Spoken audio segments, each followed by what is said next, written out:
développer ce sujet.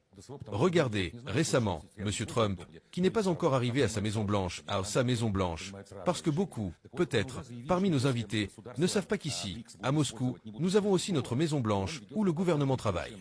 C'est là que de bonnes décisions sont prises, alors qu'à Washington, les décisions sont souvent très différentes. Donc, il a déjà déclaré que si un État des BRICS cessait d'utiliser le dollar, il imposerait des droits de douane de 100% contre tous ces pays. C'est probablement la première fois qu'une telle menace est adressée directement à des États dans leur ensemble. Jusqu'ici, les Américains s'en prenaient à des banques spécifiques, disant « nous punirons les banques » ou à des entreprises. Mais là, déclarer ouvertement que des États seront punis et que toute leur production sera soumise à une taxe de 100%, c'est une première. Cela vient déjà du président nouvellement élu. Nous savons tous que les Américains sont très sensibles sur ce sujet, car la puissance des États-Unis repose largement sur le dollar. C'est parce que l'argent est investi dans le dollar. Si le dollar perd ses positions actuelles, alors l'économie américaine, avec sa dette colossale, s'effondrera. Les revenus que le dollar génère pour les banques et pour l'économie américaine sont énormes. Selon nos experts, au cours des 10 dernières années, les États-Unis ont reçu environ 10 000 milliards de dollars gratuitement, littéralement du ciel, simplement parce que le dollar est utilisé comme monnaie de réserve mondiale pour les règlements. Cela provient des taux d'intérêt, des placements dans leurs banques, etc. Ces 10 000 milliards signifient qu'ils consomment plus qu'ils ne produisent. C'est un point très important. En substance, les États-Unis, grâce au dollar, continuent d'exploiter les autres économies du monde à leur profit. Peu de gens réfléchissent à cela, mais c'est un fait. Sur ce point, je suis tout à fait d'accord avec vous. Maintenant, passons au deuxième point. Vous avez dit que le président nouvellement élu, M. Trump, a menacé d'imposer des sanctions et des droits de douane élevés à ceux qui n'utiliseraient pas le dollar. Autant que je sache, il n'a pas dit cela exactement. Je comprends que tout ce qui concerne les États-Unis suscite une certaine réaction ici. D'après ce que j'ai vu, bien que je n'ai pas beaucoup de temps pour suivre ce qui se passe de l'autre côté de l'océan, il a dit que si quelqu'un interdisait l'utilisation du dollar ou imposait des restrictions à son usage, il réagirait en conséquence. Ce n'est pas la même chose. Il y a une grande différence entre interdire l'utilisation du dollar et ne pas l'utiliser.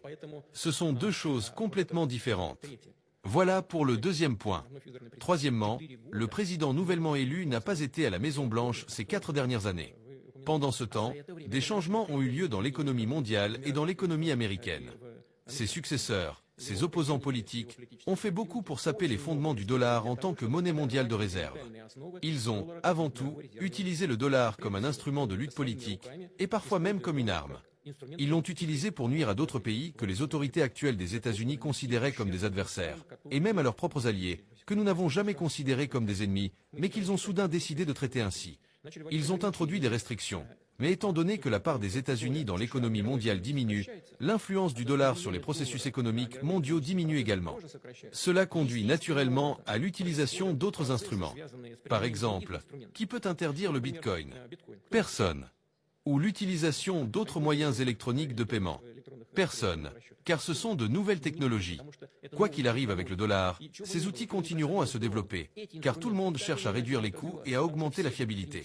C'est un processus inévitable qui n'a rien à voir avec le dollar. Mais si l'utilisation du dollar dans le monde continue à diminuer, et que cela est provoqué par leurs propres actions, ils détruiront la base même de leur puissance économique. Cela est évident, et je suis tout à fait d'accord avec vous sur ce point. Enfin, nous n'avons jamais refusé le dollar. Avons-nous cessé de l'utiliser? Non, c'est eux qui nous en ont empêchés. Comme on dit ici, ce pourquoi on s'est battu, on s'est fait avoir. Ils se sont heurtés à leurs propres problèmes liés au dollar. Il est maintenant temps pour eux de réfléchir à ce qu'ils doivent faire ensuite. Tout cela découle de leur arrogance, y compris dans le domaine économique. C'est inacceptable. Il faut comprendre les processus qui se déroulent dans le monde, et à partir de cette compréhension, construire sa politique, y compris au niveau international. Regardez ce qui se passe. Tout cela se déroule naturellement. Même les pays qui sont des alliés incontestés des États-Unis réduisent leurs réserves de change en dollars, mais aussi en euros. Au cours des 10 dernières années, ces réductions ont atteint environ 13%. C'est une diminution significative, et cela se fait naturellement. Personne ne pourra inverser ces processus, surtout avec des sanctions ou des méthodes coercitives, qui sont destructrices, avant tout, pour ceux qui les adoptent. Merci beaucoup. Dites-lui peut-être de faire preuve de prudence dans ses actions. Mais, bien sûr, M. Trump est une personne qui n'a pas besoin de conseils ou de recommandations.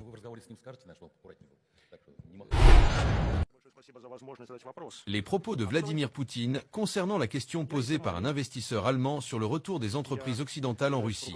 Question. Merci beaucoup de me donner l'opportunité de poser une question. Je viens d'Allemagne. Je suis directeur et principal actionnaire d'une société d'investissement en Allemagne. Monsieur le Président, vous avez déclaré à plusieurs reprises que les sanctions nuisent aux économies, y compris celles des pays qui les imposent. En particulier, elles affectent très durement ces pays. Honnêtement, je suis tout à fait d'accord avec vous. En Allemagne aujourd'hui, et je pense que cela est évident pour tout le monde, le gouvernement actuel de l'Allemagne n'agit pas dans l'intérêt de son pays ni dans l'intérêt de l'économie allemande. Il est clair que l'Allemagne elle-même a beaucoup souffert. De nombreuses entreprises allemandes ont été contraintes de quitter la Russie. Beaucoup d'entreprises allemandes sont parties. Ma question est donc la suivante. Si les temps changent, si la situation évolue, si les gouvernements en Allemagne ou dans d'autres pays européens changent, et si ces gouvernements permettent à ces entreprises de revenir en Fédération de Russie, quelle sera votre attitude envers ces entreprises? Leur offrirez-vous une seconde chance? Ou les dommages causés par les sanctions seront-ils irréversibles? Merci beaucoup pour votre réponse. Réponse de Vladimir Poutine.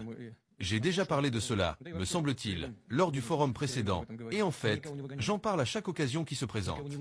Nous n'avons jamais expulsé personne, ni forcé personne à quitter notre marché. Ce n'est probablement pas un grand secret non plus. Malgré la pression politique, de nombreux partenaires, y compris ceux des pays d'Europe occidentale et des États-Unis, ne sont pas partis du marché russe. Une partie de ces entreprises continue de fonctionner comme avant. Cela représente environ la moitié des entreprises. Une autre partie a transféré la gestion de leurs actifs à des personnes ou des organisations sous leur contrôle. Et environ un quart des entreprises ont effectivement quitté le marché russe, certaines d'entre elles continuant à se retirer de notre économie, y compris les plus grandes entreprises allemandes.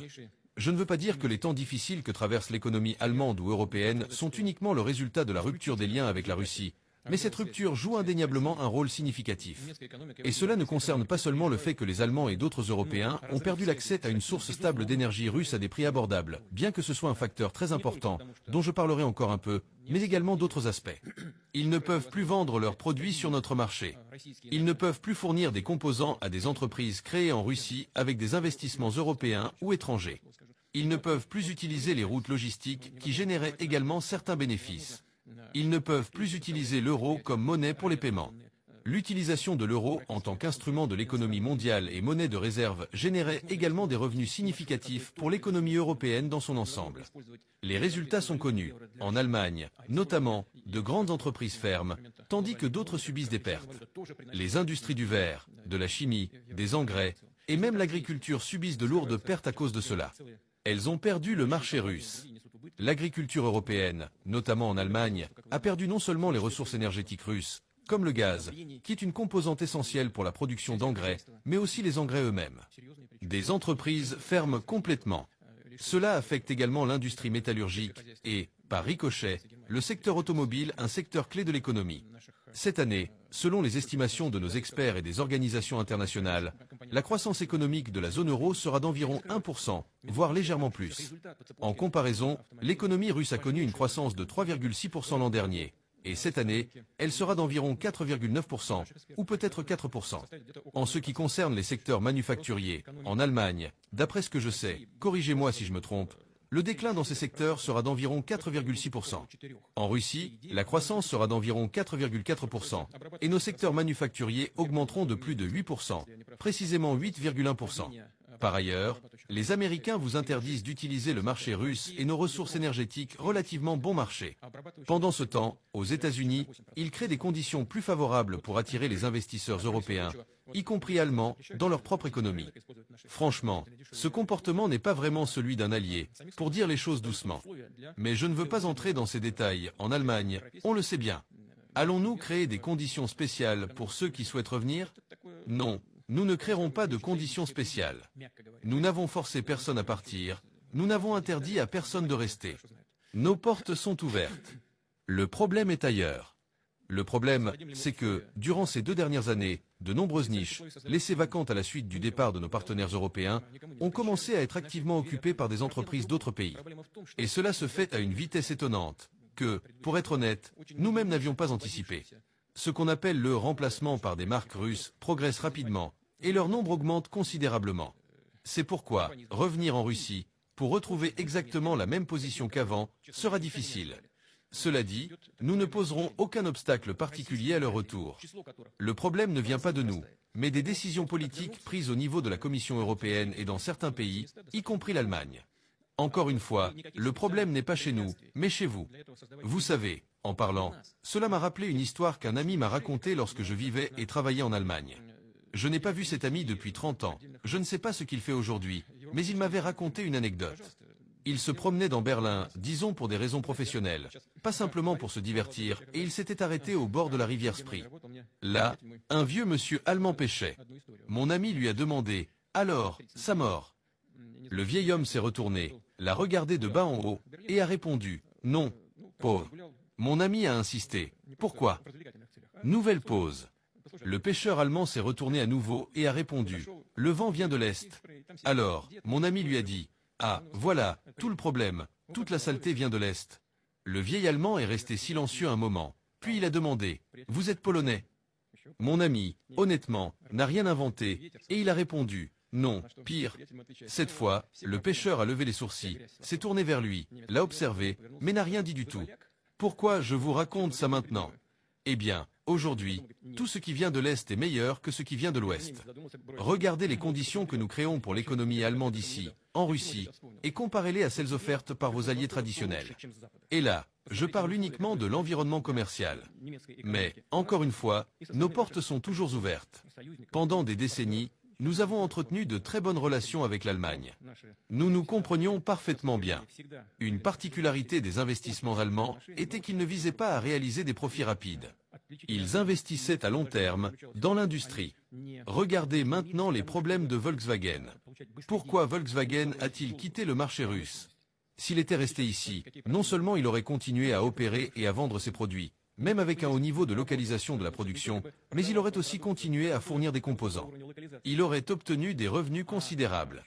Nous n'avons jamais imposé de mesures non conformes au marché, ni pris de régulation arbitraire. Nous n'avons rien fait de comparable aux enquêtes, par exemple dans le domaine de l'écologie, comme cela s'est produit ailleurs.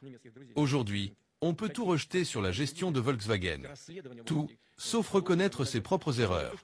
Dans ce cas, je parle des régulateurs gouvernementaux qui prennent de telles décisions. Ils ne sont jamais responsables. C'est toujours la faute de la gestion. Et aujourd'hui, ce sont les employés de Volkswagen qui paient le prix, des milliers d'entre eux se retrouvant au chômage suite à la fermeture des usines. Pour éviter cela, il ne faut pas prendre de décisions économiques fondées sur des motifs politiques. Et enfin, ce que je veux souligner, c'est le plus important. Vous représentez la République fédérale. Vous parlez allemand. Alors pourquoi me posez-vous des questions en anglais? Le plus important, c'est le niveau de souveraineté. Nous n'avons pas de traduction. Pas de traduction depuis l'allemand. Enfin, disons-le franchement, il n'y avait pas de traduction. D'accord, allez-y. Vous vouliez ajouter quelque chose?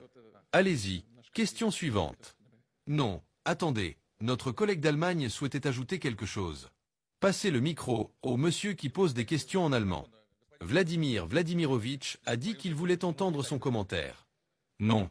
Avant d'être invité ici aujourd'hui, monsieur le président m'a dit, s'il vous plaît, parlez anglais, car la majorité du public ne vous comprendra pas, et nous n'avons pas de traducteur pour vous traduire.